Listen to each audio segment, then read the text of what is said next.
Hello दोस्तों, study four सेवा में आपका बहुत बहुत स्वागत। दोस्तों, हम उत्तराखंड का भूगोल पढ़ रहे हैं। आज हमारी उत्तराखंड की तीसरी क्लास है। इससे पहली क्लास में हमने जो पढ़ा है वो उत्तराखंड का जो भौगोलिक विभाजन है वो 8 क्षेत्रों में बांटा गया है उत्तराखंड को, जिसमें से हमने 3 कवर कर लिए हैं। गंगा का मैदानी क्षेत्र, तराई क्षेत्र और भाबर क्षेत्र। आज हम पढ़ेंगे शिवालिक हिमालय या बाह्य हिमालय। चलो दोस्तों, शुरू करते हैं। शिवालिक का अर्थ है शिव की बोहे। प्राचीन काल में इसका नाम मैनाक पर्वत, महाभारत काल में खंडवन था। मैनाक पर्वत और खंडवन प्राचीन काल में किस पर्वत को कहा जाता था? शिवालिक हिमालय को। रटने वाली चीज़ें रट लो। इसकी उत्पत्ति पलायुशीन युग में हुई है। किसकी? शिवालिक हिमालय की। यह हिमालय का सबसे दक्षिणी और नवीनतम बना हुआ भाग है। सबसे नवीनतम कौन सा है? शिवालिक हिमालय। सबसे दक्षिणी हिमालय कौन सा है दोस्तों? शिवालिक हिमालय। इसको बाह्य यानी बाहर का हिमालय, बाह्य ये पाद हिमालय के पैर, हिमालय का पैर, हिमालय का चरण भी कहते हैं इसको। ठीक है दोस्तों।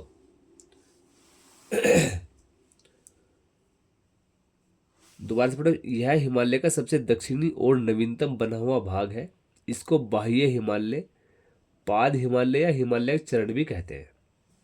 शिवालिक श्रेणी की औसत ऊंचाई 700 से 1200 मीटर है। अगला पॉइंट, शिवालिक हिमालय में भूस्खलन व कटाव के कारण गहरी घाटियां पाई जाती है। भूस्खलन का मतलब दोस्तों चट्टानों का टूटकर गिरना। क्या होता है? भूस्खलन। वो भूस्खलन किस कारण से हो रहा है वो अलग बात है, लेकिन भूस्खलन का मतलब है चट्टानों का टूटकर नीचे गिरना। जब चट्टानें टूट के किसी झील में या तालाब में गिरेगी तो क्या होगा? फिर बाढ़ आएगी। ठीक है। तो कटाव के कारण गहरी घाटियां पाई जाती है इसमें, क्योंकि नवीन हिमालय है, चट्टानें बहुत मुलायम है, इसलिए कटाव और भूस्खलन भूकंप कहाँ पर ज्यादा आते हैं? शिवालिक हिमालय में। यह श्रेणी का नवीन भाग है, जिस कारण इसमें जीवाश्म पाए जाते हैं। दोस्तों, ये सबसे हिमालय में सबसे नवीन श्रेणी कौन सा है? शिवालिक हिमालय। जिस कारण इसमें जीवाश्म पाए जाते हैं। मध्य हिमालय में जीवाश्म क्यों नहीं पाए जाते? मध्य में क्यों नहीं पाए जाते और महान में क्यों नहीं पाए जाते? शिवालिक में ही क्यों? सबसे पहले बात तो इसने बोल दिया कि नवीन श्रृंखला है। महान हिमालय में किस प्रकार चट्टानें पाई जाती है दोस्तों? आग्नेय प्रकार की चट्टानें। आग्नेय का मतलब ये हुआ, जब यूरेशिया और भारतीय प्लेट आपस में टकराई थी तो ये जो भारतीय प्लेट थी यूरेशिया प्लेट के नीचे चली गई थी, और नीचे जाने के कारण वो अंदर क्या है? मैग्मा। पृथ्वी के अंदर जब अंदर गई भारतीय प्लेट तो वो पिघली जाकर, और पिघल के उसके बाद ज्वालामुखी का विस्फोट हुआ, जिस कारण आग्नेय प्रकार की चट्टान का निर्माण हुआ, जिससे जो जीव थे, जीव का मतलब वो चाहे पेड़ हो, पौधे हो या अन्य जीव है, किसी भी प्रकार के जीव हुए, गाय हो, बैल हो, भैंस हो, हाथी हो, कोई भी कुछ भी हो, तो वो क्या हुए? वो समाप्त हो, उनके जीवों के इनके अंश बिल्कुल समाप्त हो गए आग्नेय चट्टानों के कारण। तो महान हिमालय में इस कारण से नहीं पाई जाती दोस्तों। मध्य हिमालय बहुत पुराना हिमालय हो चुका है शिवालिक हिमालय की अपेक्षा। प्लस यहाँ पर कायंत्रित प्रकार की चट्टानें पाई जाती है। कायंत्रित, कायंत्रित प्रकार की चट्टान कहाँ पाई जाती है दोस्तों? मध्य हिमालय में। कायंत्रित का मतलब है मूल चट्टान में बदलाव, समय, तापमान, दबाव के कारण। तो यहाँ भी जो जीव थे वो समाप्त हो गए। किस कारण? क्योंकि तो पुराने हो गए हैं। यहाँ पे तापमान बहुत तापमान और दबाव के कारण जब चट्टानों में परिवर्तन हो गया तो जीव के अंश कहाँ पे रह जाएंगे? तो जीव यहाँ भी समाप्त हो गए। और शिवालिक हिमालय अभी नवीन हिमालय है। यहाँ पे अवसादी प्रकार की चट्टानें पाई जाती हैं। अवसादी का मतलब मैंने बता दिया था आपको पीछे। तो जिस कारण से वो जीव के अंश आज भी मौजूद है शिवालिक हिमालय में। ठीक है। तो जीवाश्म कहाँ पाए जाते हैं दोस्तों? जीवाश्म मतलब जीव के अंश शिवालिक हिमालय में। इसकी उत्पत्ति पलायुशीन युग में हुई थी, पढ़ लिया हमने। शिवालिक की चौड़ाई 10 से 20 किलोमीटर है। पश्चिम में चौड़ाई अधिक है, पूर्व में चौड़ाई कम है। प्रत्येक फैक्ट को दोस्तों अपने माइंड में चित्र बना के याद करो इनको। अच्छे से देखो समझो, उसके बाद आयोग क्या आपसे क्वेश्चन कर ले कुछ पता नहीं है, इसका पूरे का निचोड़ पूछ लेगा आपसे, लेकिन आपने समझ के पढ़ा होगा तभी तो आप उस क्वेश्चन का हल करेंगे। तो अगला पॉइंट, राज्य में सर्वाधिक वर्षा शिवालिक हिमालय क्षेत्र में होती है। शिवालिक हिमालय क्षेत्र में ही दोस्तों क्यों होती है भाई, इसका क्या कारण है? मध्य हिमालय में ज़्यादा वर्षा क्यों नहीं होती? चलो थोड़ा सा कॉन्सेप्ट समझते हैं। ये होगा शिवालिक हिमालय, उसके ऊपर मध्य हिमालय, फिर महान हिमालय, ठीक है। तो जब हमारा दक्षिण पश्चिम मानसून आता है, मानसून क्या है, कैसे बादलों का निर्माण होता है, बाद में पढ़ेंगे जब हम जियोग्राफी पढ़ेंगे। तो मानसून, दक्षिण पश्चिम मानसून हमारे शिवालिक हिमालय से टकराया, इसके सहारे से मानसून क्या, बादल ऊपर उठे, ऊपर उठे तो जितने ऊपर जाएगा तापमान घटेगा, तो जब तापमान घटेगा तो बादल कहीं बूंदों परिवर्तित हो जाएगा और बारिश यहाँ पे करनी स्टार्ट कर देगा, किस पे, शिवालिक हिमालय पर, ठीक है। तो सबसे पहले कहाँ टकराएगा, शिवालिक हिमालय से, जिस कारण यहाँ पे ज़्यादा वर्षा होती है। बाकी और अच्छे समझेंगे बाद में इसको।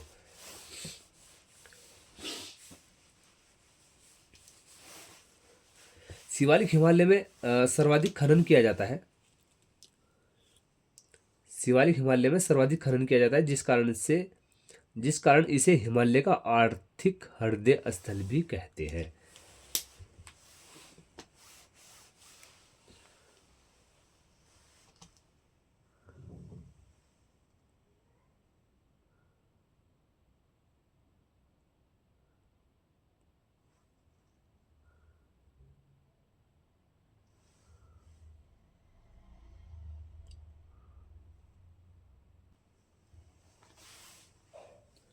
दोस्तों अगला पॉइंट देखो, सर्वाधिक तापमान जलवायु अपेक्षाकृत गर्म व आर्द्र है, कहाँ की, शिवालिक हिमालय की। यानी यहाँ की जलवायु कैसी है दोस्तों, गर्म शीतोष्ण है। कैसी है, गर्म शीतोष्ण है। ग्रीष्म काल में यहाँ का मौसम सुहावना होता है। पर्यटकों के लिए ज्यादातर पर्यटन केंद्र भी शिवालिक हिमालय क्षेत्र में स्थित है। मोस्ट क्वेश्चन है दोस्तों, सर्वाधिक पर्यटन केंद्र किस हिमालय में स्थित है, वह है शिवालिक हिमालय में। उत्तराखंड हिमालय का शिवालिक भाग ही केवल रेलवे से जुड़ा हुआ है अभी वर्तमान में, लेकिन भविष्य की बात करें तो मध्य हिमालय तक चला गया है, जो कि चारों धामों को रेलवे से जोड़ने की पर काम भी चल रहा है फिलहाल। शिवालिक में उपोष्ण कटिबंधीय वन मिलते हैं। वन कैसे मिलते हैं दोस्तों, उपोष्ण कटिबंधीय वन। उपोष्ण का मतलब कम गर्मी, कटिबंधीय एक पट्टी है, कम गर्मी वाले जो पेड़ होते हैं जो इस जलवायु में उगते हैं, वो है शीशम, आंवला, सागौन, साल, सैमल। तो ये किस प्रकार का उपोष्ण कटिबंधीय है, कहाँ मिलता है, शिवालिक हिमालय में। शिवालिक हिमालय उत्तराखंड के 7 जिलों में फैला हुआ है दोस्तों, 7 जिलों में। 7 जिले कौन से हैं, देहरादून है, हरिद्वार, पौड़ी गढ़वाल, दक्षिण अल्मोड़ा, नैनीताल, टिहरी गढ़वाल, चंपावत, ठीक है। लघु ही वो शिवालिक हिमालय के बीच कौन सी भ्रंश रेखा है दोस्तों, वो है मुख्य भ्रंश रेखा MBT. MBT main body thrust क्या है दोस्तों, ये एक हिमालय के बीच में दरार है, खाई है। जैसे कि ये हो गया आपका मध्य हिमालय, मध्य हिमालय, ये हो गया आपका शिवालिक हिमालय। तो इसके बीच में जो खाई होगी, गहरी खाई होगी, उसको क्या बोलेंगे, एमबीटी, एमबीटी, ठीक है। अगला पॉइंट, शिवालिक हिमालय की मिट्टी कैसी है, लाल, भूरी, पीले। प्रत्येक फैक्ट दोस्तों समझ के पढ़ रहे हैं आपको और ध्यान दे रहा है प्रत्येक फैक्ट पर कि यहाँ की मिट्टी, किस हिमालय की मिट्टी लाल, भूरी, पीली है, तो वह शिवालिक हिमालय की। क्यों है, क्योंकि नवीन है, तापमान ज़्यादा है, रासायनिक प्रक्रिया यहाँ पे ज़्यादा हो रही है किसमें, शिवालिक हिमालय में, जिस कारण से मिट्टी का कलर भी चेंज हो गया है। खनिज की दृष्टि से देखें तो शिवालिक हिमालय महत्वपूर्ण है। देहरादून के मंदारसू, बाड़कोट तथा ऋषिकेश के पास की डोलोमाइट चट्टाने कैसी दोस्तों, यानी कि ऋषिकेश के पास कैसी चट्टाने पाए जाते हैं, डोलोमाइट में कैल्शियम और मैग्नीशियम की मात्रा ज़्यादा होती है, ठीक है, जिससे डोलोमाइट प्रकार जो चट्टान है उससे क्या मिलता है दोस्तों? चूना। चूना मिलता है, जिसका उपयोग सीमेंट बनाने के लिए किया जाता है। ठीक है, तो खनिज की दृष्टि से भी शिवालिक महत्वपूर्ण है। देहरादून के मंदारसू, बाड़कोट तथा ऋषिकेश के पास की डोलोमाइट की चट्टानों से चूने मिलते हैं, जिसका उपयोग सीमेंट बनाने में किया जाता है।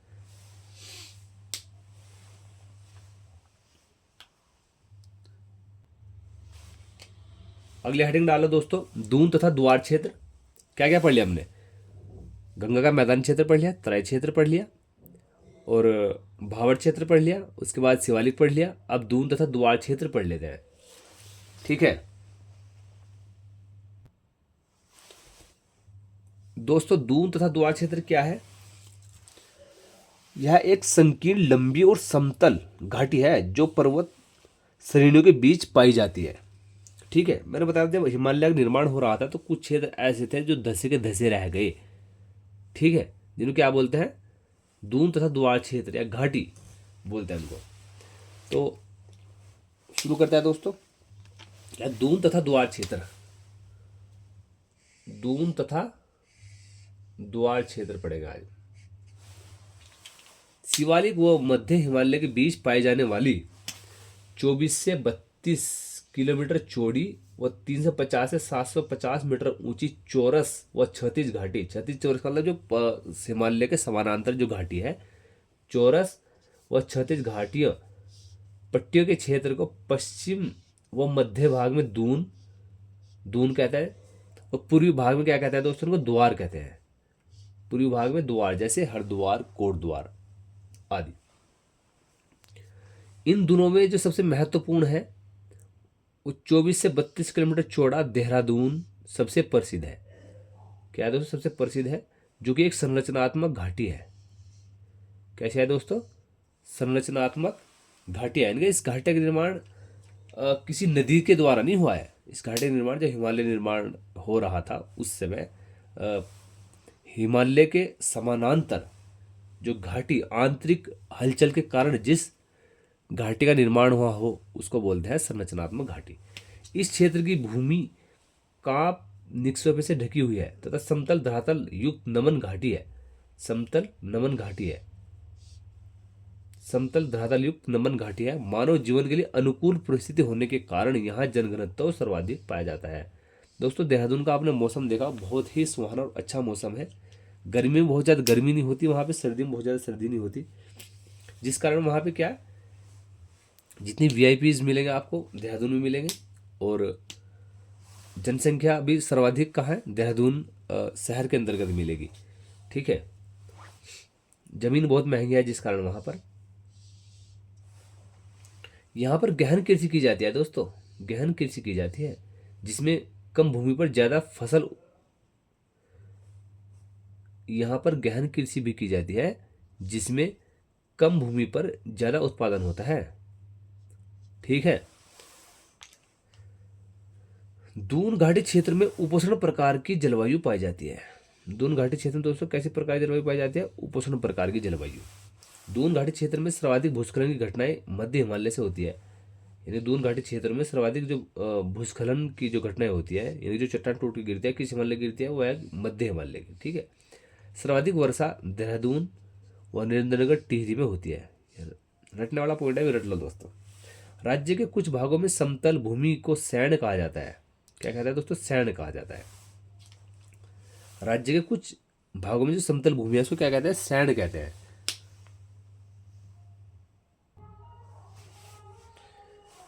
राज्य के दोस्तों प्रमुख दून देख लो कौन से हैं। जैसे देहरादून में है। हर की दून कहाँ है दोस्तों? हर की दून उत्तरकाशी में है। ठीक है, चंडी दून कहाँ है? हरिद्वार है। कोठारी दून पौड़ी गढ़वाल, चौखम दून पौड़ी गढ़वाल, कोटा दून नैनीताल, पाथली दून नैनीताल। ये आपसे क्वेश्चन पहले पूछे गए हैं और आगे पूछे जाएंगे। ठीक है, मैंने आपको एक जगह ही उपलब्ध करा दिए। हरिद्वार सबको पता है, हरिद्वार कोटद्वार पौड़ी गढ़वाल में स्थित है। ठीक है, तो प्रमुख दून और प्रमुख द्वार हमने पढ़ लिए। दोस्तों, अगली हेडिंग डाल लो, लघु या मध्य हिमालय। लघु या मध्य हिमालय। इसके महत्वपूर्ण फैक्ट नंबर 1, यह शिवालिक के उत्तर में व महान हिमालय के दक्षिण में स्थित है, तो आपको पता ही है। इसका विस्तार 9 जिलों में है परीक्षण के अनुसार: देहरादून, उत्तरकाशी, टिहरी गढ़वाल, रुद्रप्रयाग, पौड़ी गढ़वाल, चमोली, अल्मोड़ा, नैनीताल, चंपावत फैला हुआ है। राज्य में इसकी चौड़ाई 70 से 100 किलोमीटर तक है। इसकी ऊंचाई 1200 से 45 मीटर तक। मध्य हिमालय का निर्माण वलित एवं कायांतरित चट्टानों से हुआ है। किससे हुआ है दोस्तों? वलित का मतलब है मोड़दार। जब हिमालय निर्माण हो रहा था तो किस प्रकार का है हिमालय? वलित प्रकार, मोड़दार। ठीक है। कायांतरित मतलब मूल चट्टानों में बदलाव। कायांतरित का मतलब है जो मध्य हिमालय जो मूल चट्टान थी उसमें तापमान, दबाव, समय के अनुसार जो परिवर्तन आया है उनको बोलते हैं कायांतरित चट्टानें। ठीक है। जैसे बलुआ चट्टान होगी, समय, दबाव के कारण जिसमें परिवर्तन आया है, समय, तापमान, दबाव के कारण जिसमें परिवर्तन आया है, तो किस चट्टान में चेंज हो जाएगा? वो संगमरमर में चेंज हो जाएगी वो चट्टानें। तो उसके क्या बोलते हैं? कायांतरित चट्टान बोलेंगे संगमरमर को। ठीक है। काल की दृष्टि से प्री कैम्ब्रियन तथा पहले जोइक काल के चट्टानों से बने हैं, जिसमें स्लेट, चूना, सैल, क्वार्ट्ज, नीस चट्टानों की अधिकता पाई जाती है। मध्य हिमालय में शीतोष्ण कटिबंधीय सदाबहार प्रकार के वन पाए जाते हैं। कैसे दोस्तों? शीतोष्ण कटिबंधीय सदाबहार वन प्रकार के वन पाए जाते हैं। ये है जैसे कोणाधारी वन, चीड़ हो गया, बाज, देवदार, बर्च, फर, साइप्रस, ओक। किस प्रकार का वन है दोस्तों? ये कोणाधारी प्रकार के वन है। और जलवायु के हिसाब से देखा जाए शीतोष्ण प्रकार की जलवायु है। ठीक है। शीतोष्ण कटिबंधीय प्रकार की जलवायु के वाले वन है। और अल्पाइन वन भी इसी प्रकार के वन है, शीतोष्ण कटिबंधीय, जैसे बुरांस, कंपानुलाटम, स्प्रूस, बलुपाइन, सिल्वर पाइन। किस प्रकार का वन है? Alpine one. और कोणाधारी वन ये हो गए दोस्तों चीड़, बाज, देवदार, बर्च, फर, साइप्रस, ओक। राज्य में सर्वाधिक पाया जाने वाला पेड़ दोस्तों चीड़ है। सर्वाधिक ऊंचाई पर पाया जाने वाला स्प्रूस है। ठीक है।